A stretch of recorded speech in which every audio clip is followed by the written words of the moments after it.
नमस्कार दोस्तों देखिए, जो आपका रिट एग्ज़ाम जो होने वाला है, उस रिट एग्ज़ाम के जो आपके एसएसटी में जो सबसे पहला टॉपिक दिया हुआ है, भारतीय सभ्यता संस्कृति एवं समाज।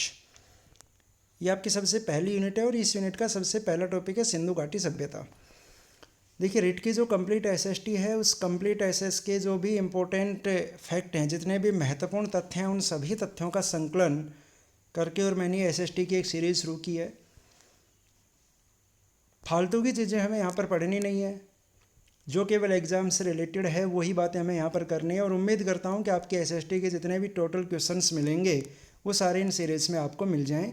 और कोशिश करूँगा कि कंप्लीट जो आपकी एसएसटी है वो इस पर करवा दी जाए बाकायदा। जितने भी 35 अध्याय आपके नए जोड़े गए हैं, उन नए अध्यायों को साथ में लेते हुए। तो देखिए, सबसे पहले बात करता हूँ सिंधु घाटी सभ्यता को लेकर, और केवल इंपॉर्टेंट फैक्ट की बात करता हुआ चलूँगा। जो पीडीएफ आपको दिखाई दे रही है, पीडीएफ टेलीग्राम चैनल पे मिल जाएगी आपको, वहाँ से पीडीएफ डाउनलोड कर लेना। और बाकी यहाँ पर मैं समझाता हुआ चल रहा हूँ। तो अगर सिंधु घाटी सभ्यता के फैक्ट्स की हम बात करें तो देखिए, सबसे पहला फैक्ट हमारे सामने है कि इस सभ्यता का विकास सिंधु सरस्वती के मैदानी भागों में हुआ था। इस सभ्यता का जो विकास हुआ वो सिंधु और सरस्वती नदियों के मैदानी भागों में इसका विकास हुआ, इसलिए इस सभ्यता को हम लोग सिंधु घाटी सभ्यता के नाम से जानते हैं। सिंधु घाटी सभ्यता दोस्तों इसलिए कहा जाता है क्योंकि इसका विकास सिंधु नदी और साथ में सरस्वती नदी की घाटी में इसका विकास हुआ है, इसलिए इसको सिंधु घाटी सभ्यता कहा जाता है। सन 1921-22 में माधव स्वरूप वत्स और दयाराम साहनी, जो शॉर्ट में कई जगह आपको DR साहनी भी लिखा हुआ मिलेगा, 1921-22 में माधव स्वरूप वत्स और DR साहनी ने तत्कालीन पुरातत्व विभाग के महानिदेशक सर जॉन मार्शल के नेतृत्व में पहली बार आधुनिक पाकिस्तान के मोंटगोमरी जिले में रावी नदी के बाएं तट पर हड़प्पा स्थल की खुदाई प्रारंभ की थी। अगर आपसे प्रश्न पूछा जाए कि सिंधु घाटी सभ्यता में खोदा गया पहला स्थान कौन सा था, तो पहला स्थान कौन सा था दोस्तों? हड़प्पा। और इस हड़प्पा की खुदाई कब की गई? 1921-22 में की गई। किसके द्वारा की गई? तो माधव स्वरूप वत्स और दयाराम साहनी के द्वारा की गई, और नेतृत्व कर रहे थे सर जॉन मार्शल। अगला फैक्ट है कि 1922 ईस्वी में डॉक्टर RD बनर्जी, जिनका पूरा नाम है डॉक्टर राखल दास बनर्जी, ने मोहनजोदड़ो का उत्खनन किया।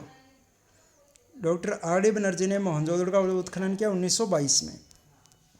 1925 में अर्नेस्ट मैके द्वारा चहुंदड़ो नामक स्थल का उत्खनन किया गया। तो तीनों आपको याद रखने हैं कि 1922 में माधव स्वरूप वत्स और DR साहनी ने हड़प्पा का उत्खनन किया, 1922 में RD बनर्जी ने मोहनजोदड़ो का, और 1925 में अर्नेस्ट मैके ने चहुंदड़ो नामक स्थल का उत्खनन किया। चलिए अगला फैक्ट देखते हैं दोस्तों। अगला फैक्ट है कि अब तक लगभग 1500 बस्तियों की खोज की जा चुकी है, जिसमें से लगभग 900 बस्तियां भारत में और 600 बस्तियां पाकिस्तान में हैं। अगर सिंधु घाटी सभ्यता में हम बात करें तो कुल मिलाकर अब तक लगभग 1500 बस्तियों की खोज की गई है, जिसमें से लगभग 900 बस्तियां भारत में और लगभग 600 बस्तियां पाकिस्तान में हैं। Sir John Marshall, Gordon Childe, Mortimer Wheeler, इनका मानना है कि सिंधु सभ्यता की उत्पत्ति मेसोपोटामिया की सुमेरियन सभ्यता से हुई है। व्हीलर ने सैदव सभ्यता को सुमेरियन सभ्यता का एक उपनिवेश बताया है। ये सभी फैक्ट आपको जो कि तो याद रखने हैं। देखिए, ये तीन बंदे हैं, sir John Marshall, Gordon Childe, Mortimer Wheeler, ये तीनों मानते हैं कि सिंधु सभ्यता की जो उत्पत्ति हुई है मेसोपोटामिया की सुमेरियन सभ्यता से हुई है। व्हीलर ने सिंधु सभ्यता को सुमेरियन सभ्यता का ये एक उपनिवेश बताया। ये आप ध्यान रखना कि किसने सिंधु सभ्यता को सुमेरियन सभ्यता का उपनिवेश बताया, तो दोस्तों व्हीलर ने बताया है। अगली बात है कि TN रामचंद्रन, KN शास्त्री, पुसालकर और SR राव ने वैदिक कार्यों को हड़प्पा सभ्यता का निर्माता कहा है। अगर आपसे सीधा प्रश्न पूछा जाए कि वैदिक कार्यों को हड़प्पा सभ्यता का निर्माता किसने कहा, तो आपका आंसर इनमें से कोई एक हो सकता है। TN रामचंद्रन, KN शास्त्री, पुसालकर और SR राव। अगला फैक्ट है स्टुअर्ट पीगट ने और रफीक मुगल ईरानी बलूची ग्रामीण संस्कृतियों से हड़प्पा सभ्यता का उदय मानते हैं। आलचिन्स इसे आकस्मिक एवं एकाएक रूप से उत्पन्न मानते हैं। अगला है कि अमलानंद घोष और DP अग्रवाल, इंपॉर्टेंट है ये दोनों, ध्यान रखना। अमलानंद घोष और DP अग्रवाल भारतीय उत्पत्ति के साथ इसके क्रमिक विकास के सिद्धांत को स्वीकार करते हैं। ये सारे के सारे सिद्धांत हैं इसके विकास के सिद्धांत, कि सिंधु सभ्यता का विकास कैसे हुआ। तो ध्यान रखेंगे कि अमलानंद घोष और DP अग्रवाल ने इसके क्रमिक विकास के सिद्धांत को स्वीकार किया है। अगला प्रश्न आप देखें कि हड़प्पा संस्कृति के स्थलों में सबसे उत्तरी स्थल जम्मू अखनूर के निकट मांडा है। हड़प्पा संस्कृति का उत्तरी दिशा में जो सबसे उत्तरी स्थल है वो मांडा है। सबसे दक्षिणी स्थल गोदावरी के तट पर दैमाबाद है।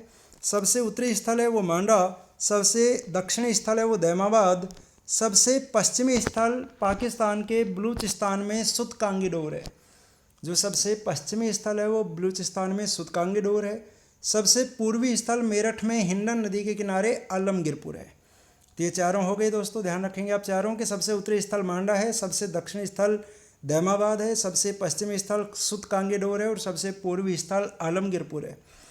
स्वतंत्रता के बाद हुई खुदाई में सबसे अधिक स्थल गुजरात से मिले हैं, ध्यान रखना। भारत की आज़ादी के बाद जितनी भी खुदाइयाँ की गई तो सबसे ज़्यादा जो स्थल मिले वो गुजरात से मिले। सिंधु सभ्यता का सबसे बड़ा नगर मोहनजोदड़ो था। सिंधु सभ्यता में सबसे पहले खोदा गया नगर हड़प्पा है, तो सबसे बड़ा नगर मोहनजोदड़ो है। डीपी अग्रवाल द्वारा कार्बन पद्धति के आधार पर हड़प्पा का काल 2300 से 1750 ईसा पूर्व स्वीकार किया गया है। ध्यान रखें, सबसे पहले हड़प्पा का उत्खनन किया गया था। डीपी अग्रवाल ने हड़प्पा का जो काल बताया है वो 2300 से 1750 ईसा पूर्व बताया है। चलिए अगली बात देखिए।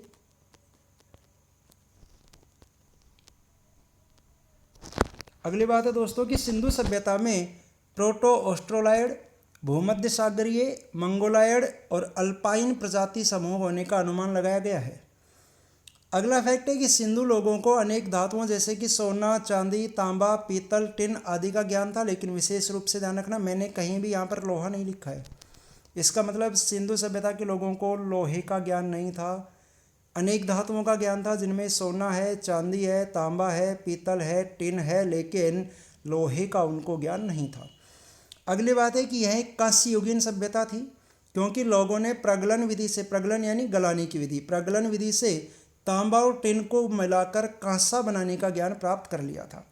इसका मतलब सिंधु सभ्यता के लोग कांसे से परिचित थे और मुख्य धातु के रूप में कांसे का प्रयोग किया जाता था। इसलिए हम कहते हैं कि सिंधु सभ्यता कांस्ययुगीन सभ्यता थी। इस सभ्यता के लोग लोहे और घोड़े से अपरिचित थे। इस सभ्यता के लोगों को ना लोहे का ज्ञान था और ना ही घोड़े का, लोहे और घोड़े दोनों से अपरिचित थे। भारतीय इतिहास में सिंधु सभ्यता को प्रथम नगरीय क्रांति माना गया है। ध्यान रखना कि भारत में सबसे पहले नगरों का निर्माण कहाँ हुआ, तो सबसे पहले नगरों का निर्माण सिंधु सभ्यता में ही हुआ है। इसलिए सिंधु सभ्यता को प्रथम नगरीय क्रांति माना जाता है। चलिए अगला फैक्ट है दोस्तों कि यहाँ के नगरों की सबसे महत्वपूर्ण विशेषता उनकी विन्यासित नगर योजना, जिसे आप ग्रिड विन्यास कहते हैं। यहाँ के नगरों की सबसे महत्वपूर्ण विशेषता, बहुत महत्वपूर्ण विशेषता है, ध्यान रखना। ये सैंधव लोग चाक से निर्मित मृद भांड बनाते थे। मृद भांड यानी मिट्टी के बर्तन। अगला एक मोस्ट इंपॉर्टेंट फैक्ट कि सैंधव समाज मात्र सत्तात्मक समाज था। जो सिंधु समाज हुआ करता वो मात्र सत्तात्मक समाज हुआ करता। माता की सत्ता परिवार में पिता की अपेक्षा ज़्यादा होती थी, इसलिए इसे मात्र सत्तात्मक समाज कहा गया। मोहनजोदड़ो का शाब्दिक अर्थ होता है मृतकों का टीला या फिर प्रेतों का टीला। और मैंने कहा था कि सीधे फैक्ट मैंने लिखे हुए, फालतू की कोई चीज़ मतलब कि ज़्यादा थ्योरी मैंने लिख कर नहीं दी है, सिर्फ फैक्ट लिखे हुए हैं जो फैक्ट आपके एग्जाम से संबंधित हैं। चलिए अगले फैक्ट की ओर बढ़ते हैं।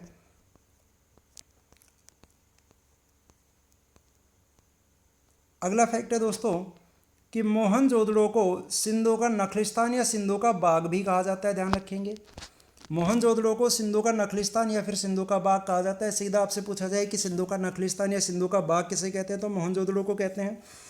नेक्स्ट है कि स्टुअर्ट पिगट ने हड़प्पा एवं मोहनजोदड़ो को सिंधु सभ्यता की जुड़वा राजधानियाँ कहा है। ध्यान रखना, ये देखिए सिंधु सभ्यता की जुड़वा राजधानियाँ तो हो गई हड़प्पा और मोहनजोदड़ो।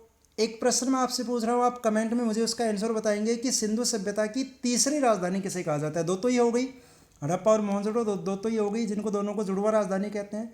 तो आप मुझे बताएंगे कि सिंधु सभ्यता की तीसरी राजधानी किसे कहा जाता है।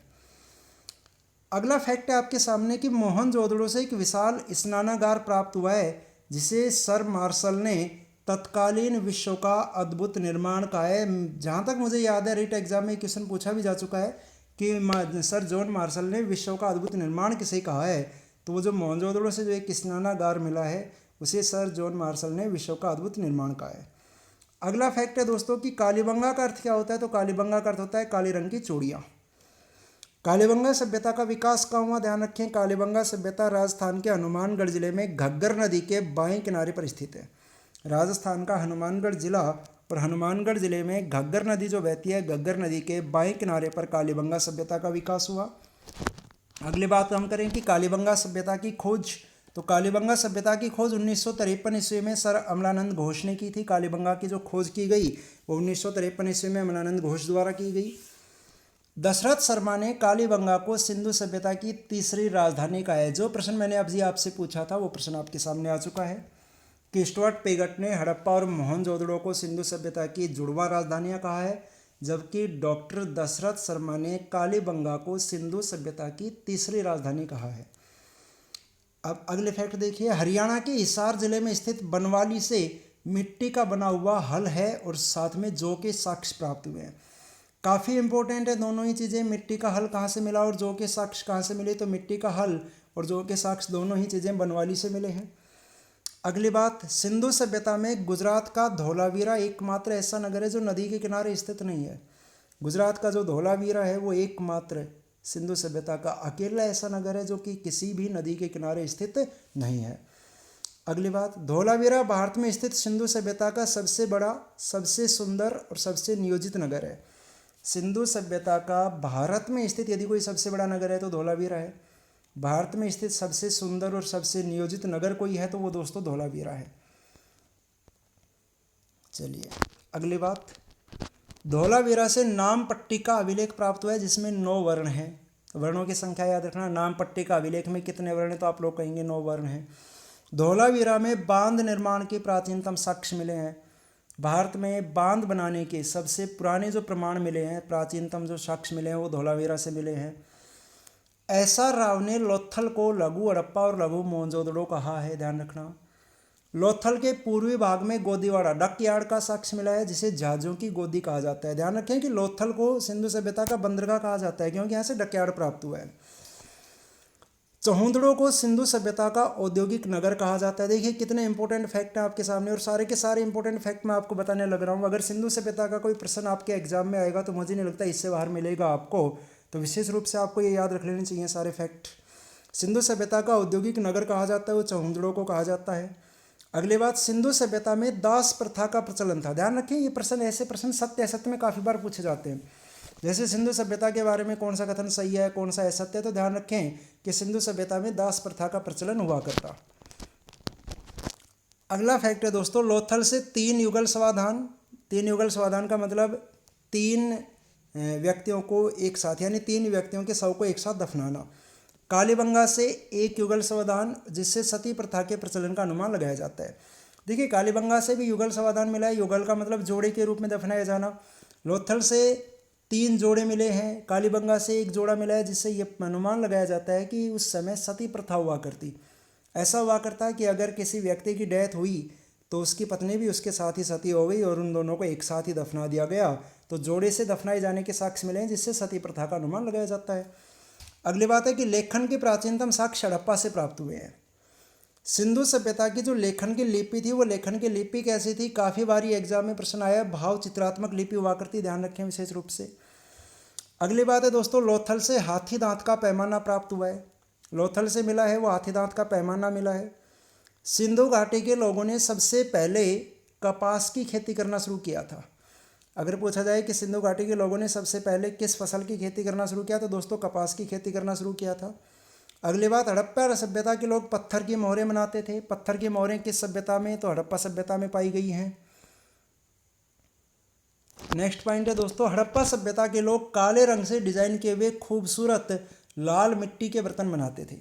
जो हड़प्पा सभ्यता के लोग थे वो काले रंग से डिजाइन किए हुए खूबसूरत लाल मिट्टी के बर्तन बनाते थे। हड़प्पा के लोग टिन का आयात ईरान और अफगानिस्तान से करते थे।